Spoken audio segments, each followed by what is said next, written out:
So it's finally time to break down the upcoming Packers versus Lions game, NFC North battle taking place this Sunday at Lambeau Field. The Lions are sitting atop the NFC North currently at 6-1. The Packers are right behind them, second at 6-2. And so this game is going to have a massive impact on the NFC North standings and going forward the rest of the season. And for the fourth time this year, we go into this game not knowing whether it's going to be Jordan Love or Malik Willis starting. Earlier in the season, Jordan Love has a sprained MCL. Now he has a groin injury. And so the Packers are not knowing, at least right now, we as fans, as onlookers, don't really know who's going to play, whether it's Jordan Love or Malik Willis. Jordan Love didn't practice on Wednesday along with a lot of other Packers players. And we will keep an eye on it Thursday and Friday to see whether or not Jordan Love participates. And so for the Packers, whether or not you go with Love or Willis really does change how this team operates and what they want to do. And so I'll start off looking at what this could look like with Malik Willis, because we did already have 2 games with Malik Willis, 1 game against the Colts, 1 game against the Titans, and Malik Willis went 2-0 in both of those games. But in those games, you could tell that Matt LaFleur wanted to really focus on the run. The first game against the Colts, the Packers ran the ball 53 times for 261 yards, one of the best rushing days for the Packers in a very long time. Only passed it 14 times in that first game. And Malik Willis didn't really have to do too much in that first one because the Packers were running the ball so effectively. Now, the second game, the Packers still ran the ball much more often than they passed it, but Malik Willis was asked to do a little bit more. The Packers ran the ball 37 times for 188 yards, passed it 19 times for 202 yards. And so if this would have been the first time that we were going to see Malik Willis against the Lions, and he hadn't already had those 2 previous starts, I think most people would say, okay, the odds of Malik Willis keeping the game even close with the Lions, who have the best scoring offense in the NFL, doesn't sound like that's going to happen. But now that we do have 2 games of Malik Willis, I honestly am somewhat confident that the Packers can still be in this game because of what we did see with Malik Willis in the game. And here's the thing so far. As I already said, the Packers did run the ball a lot more when Malik Willis was playing. And even when Malik Willis came in near the start of the third quarter against the Jaguars last week, the Packers were still very focused on running the ball. Malik, in the second half, only passed the ball 5 times. The thing is, one of those passes was that crucial pass on the game-winning drive. There was a beautiful pass to Jaden Reed for 51 yards. The Packers get set up in field goal range and win the game in back-to-back games with Brandon McManus. And so with Malik, the thing is, he hasn't shown me anything that would make me think he can't do it. Everything Malik has put out there has been nearly perfect, not only passing the ball, but also with his legs. And interestingly enough, right now, the 2 leaders in passer rating in the NFL are both on the Lions and Packers, and they're not who you would expect. The number 1 passer rating in the NFL is Amon-Ra St. Brown with a 135.4 passer rating. That is on 1 attempt, so clearly that's not going to be something we deal with this week. Hopefully the Packers don't get burned by an Amon-Ra St. Brown touchdown pass. That would not feel good. But Malik Willis is second behind him at a 130.3 passer rating according to NFL Pro. And Malik only has started in 2 games, played in a third. But he's been pretty much perfect. 380 passing yards, 3 touchdowns, 0 interceptions.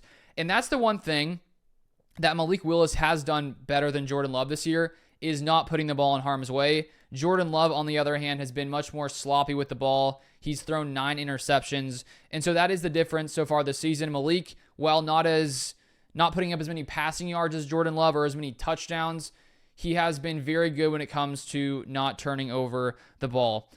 And with this Lions team, this is why it's a lot different than the Colts game and Titans game. Those are 2 teams that just haven't been great this year. They're nowhere near the talent, the caliber of what the Lions have and what their roster is. And so that's why this one, it's going to be a little bit different. Because when you look at the Lions offense, they're the best scoring offense in the entire NFL, averaging about 33 points per game. And if you look at their past 4 games, 42 points against Seattle, 47 against the Cowboys, 31 against the Vikings, and 52 against the Titans last week. And so if you're Matt LaFleur and you're having to decide between Jordan Love and Malik Willis, you have to consider that the Lions are probably going to put up a lot of points. I think the Packers defense has been pretty solid this season so far. We're going to touch on that in detail later. But this Lions team has been so good. I don't expect the Packers to just, completely shut them down.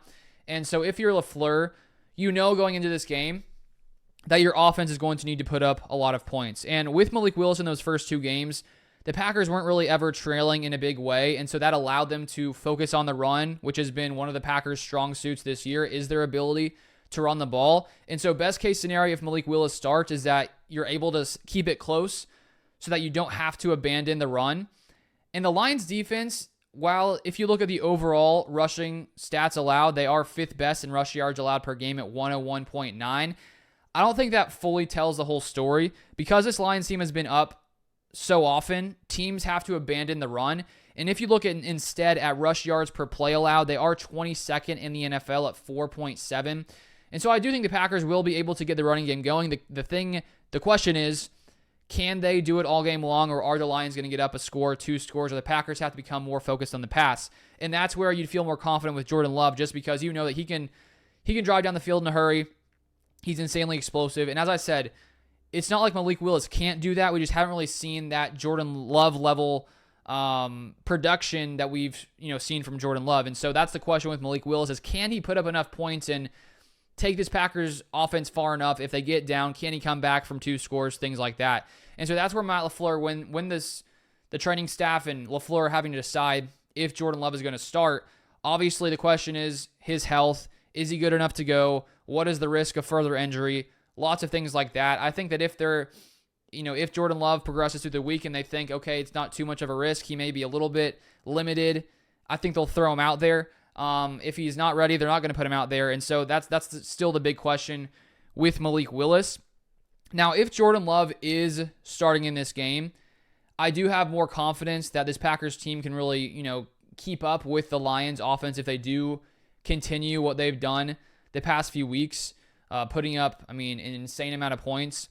Because so far this year, the Packers, they've been somewhat close to the Lions, 6th best scoring offense, 5th in yards per game, 5th in yards per play. The Lions are, about 6 points more per game on the offensive side of the ball. And so that's going to be the biggest thing to watch, Malik Willis or Jordan Love. The Packers' offensive line this year has been pretty good overall. 12th in pressure percentage allowed per NFL Pro. Lots of these stats are from NFL Pro. Some are from PFF. The Lions' pass rush, they lost Aiden Hutchinson, who had been the most productive pass rusher in the NFL. That's definitely hurt them a lot. They're currently 22nd in pressure rate. They have the 6th highest blitz rate in the NFL. So I do think the Packers' offensive line will be able to keep Jordan Love or Malik Willis somewhat clean this week against the Lions and their pass rush. And I think the Lions, their biggest strength on defense has been their safety play.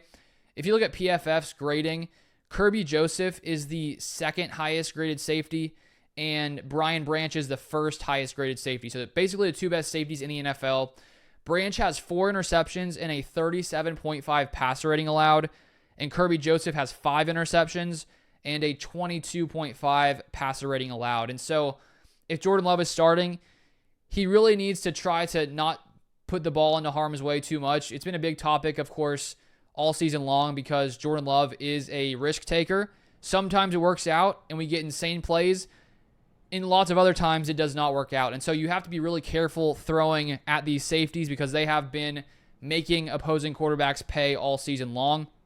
And so with Malik, we've seen him be very wise in his decision-making. I don't know if I've even seen a pass. Maybe there's a pass or 2 where he throws a turnover-worthy play. I don't know if I've seen it. With Jordan Love, there are a ton of those. And so on the one hand, with Jordan Love, I think you have more, obviously more upside in what he can do, especially if he can, not force turnovers. With Malik, you do have the potential of him being a little bit cleaner with the football, but I think in this one, in any game, you'd rather have Jordan Love, but it'd be great if he doesn't throw any picks. They also have some solid linebacker play. Jack Campbell, PFF has him as 12th. And then one of their best linemen, Aleem McNeil, defensive tackle, has 20 pressures. So they have a ton of talent on this defense. Overall, they're 8th best scoring, 20th in yards, 19th in yards per play. And as I said, I do think that you can run the ball in their defense. The question is, are you still in the game and can you rely on the run, or do you have to go to the pass because you're trying to catch up with the explosive Lions offense? If you look at their passing defense, even though the safeties have played great, They are 27th in pass yards allowed per game. Teams, of course, pass the ball a lot more because they try to stay in it. I think that does inflate those stats a little bit. They're 13th in pass yards per play. So I think they're a very solid defense. They do a lot of things well.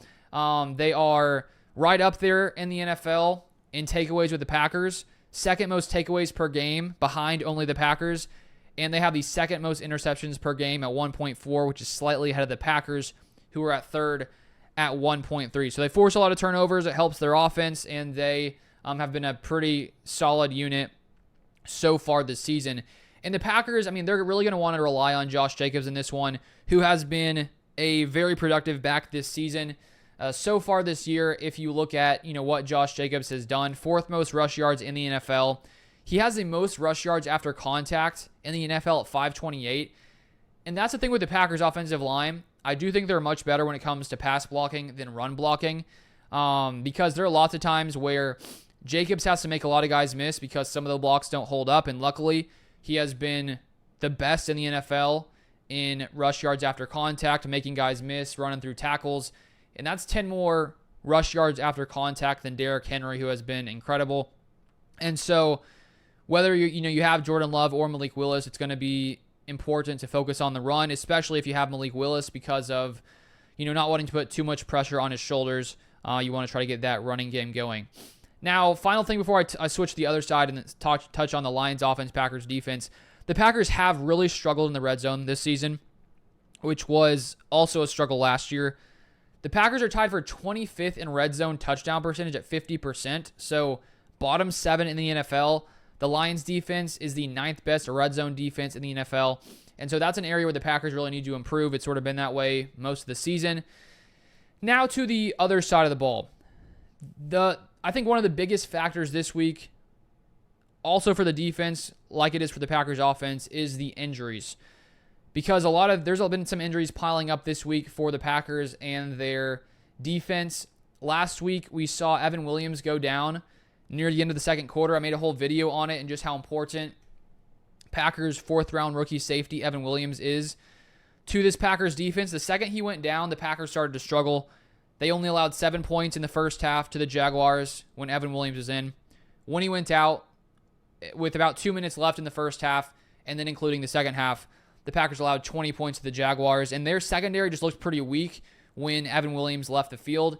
And he has a hamstring injury.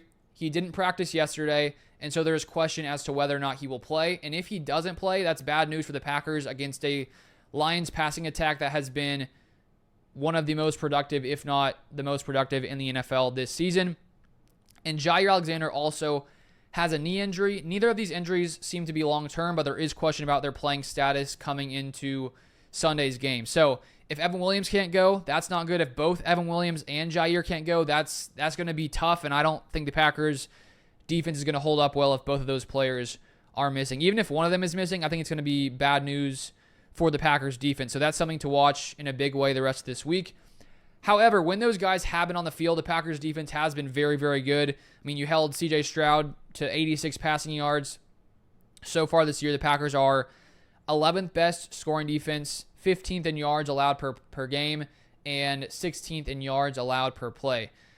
I already touched on the Lions offense a little bit, but they have been insanely productive this year. Best offense in the NFL, 33.4 points a game, 6th most yards per game, 4th most yards per play.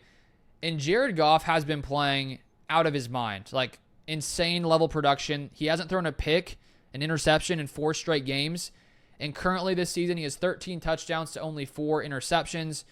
And among qualified passers, according to NFL Pro, which takes out some guys who only have, 2 or 3 starts, they take out guys like Malik Willis for these rankings. But he has the second highest passer rating in the NFL at 115.3.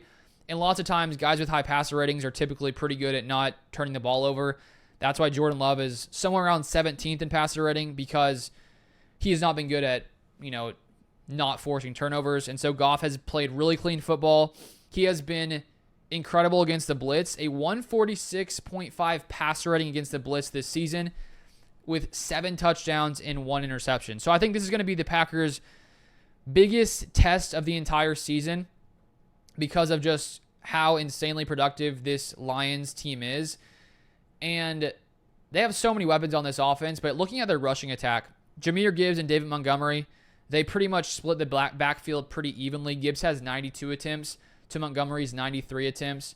Jahmyr Gibbs is second in rush yards per carry at 6.4, has 6 touchdowns, 591 yards. And then David Montgomery has 415 yards at 4.5 yards a carry and 7 touchdowns, which in total has the Lions as they have the 6th most rush yards per game at 156.7 and the 5th most rush yards per play in the NFL at 5.1. And so they've been so good at running the ball, and they have the highest play action rate in the NFL at 35.8%. And so because they run the ball so well, and you really can't overlook that whatsoever, it's really opened things up in the play action game because defenses are so focused on trying to stop the run. And when you do that, Jared Goff picks you apart. He picks you apart when you blitz him. And so there's not many holes in this Lions offense. Jameson Williams, their receiver, is going to miss this game. Also missed the past game because he got suspended for 2 games. But even though he missed last week, the Lions put up 52 points. And so I don't think that missing one piece like that is going to hurt them. Amon-Ra St. Brown has been a beast this year, their leading receiver. 40 run receptions, 408 yards. And so, as I already said, it's going to come down a lot. I think this Packers defense is Evan Williams playing, is Jair Alexander playing. Because without them, that's going to be tough. I talked about it a lot the other day. But Eric Stokes hasn't been that great at corner. I think Carrington Valentine in his lower amount of snaps has been better. I would rather see him out there than Eric Stokes when the Packers move Bullard to safety and Nixon to the slot. But it's going to be a tough defense to stop. Now, the Packers' run defense has actually been the best it's been in years, which is very exciting to see as a Packers fan because for years and years, it's been one of the things that's really held this team back. And so far this year, the Packers are 10th in rush yards allowed per game, 8th in rush yards per play allowed, and 5th in rush yards before contact allowed. So they're getting to these running backs pretty quickly and on pretty much every single play, or not every single play, but lots of plays at one of the highest rates in the NFL. And so that is a good sign. I do think, though, this Lions rushing attack is going to be tough to stop. I don't expect them to, shut these running backs down because of how good the Lions offensive line is. When you look at their rush yards before contact per carry, which sort of shows, how well the line is blocking and how big the holes are, they are 3rd in the NFL. So they have a very good run blocking offensive line, which is going to make it tough for this Packers defense this week. And one of the Packers' biggest strengths has been takeaways, similar to the Lions, but Jared Goff just hasn't really been turning the ball over. And so the Packers, if they want to win this game, they got to find a way to pick off Jared Goff and hope that they can sort of break his streak of 4 straight games without a pick. Maybe he's in line for an interception. It's been a while. That's probably just being hopeful because he's been insane the past few weeks. But all in all, this is going to be a very good game. And injuries do play a big part in sort of how I feel about this one. But I'm going to give my score prediction here. Important to note, this is at Lambeau Field, so the Packers do have the home field advantage. I do think if Love is here, if Love is playing, and he's healthy enough to move around, that gives the Packers a much better chance. I'm not saying Malik Willis can't. I really do think that even with Malik Willis playing, they can have a chance in this game. But I'm going to say that the Packers win this game. I think that it's going to be a somewhat high-scoring game, as lots of Lions games are. But I'm going to have this as a very close one. I'm going to say Packers 30, Lions 27. I think the Packers can find a way to win. But let me know your thoughts in the comment section down below. If you want more Packers content, feel free to subscribe down below. And I'll see you guys next time.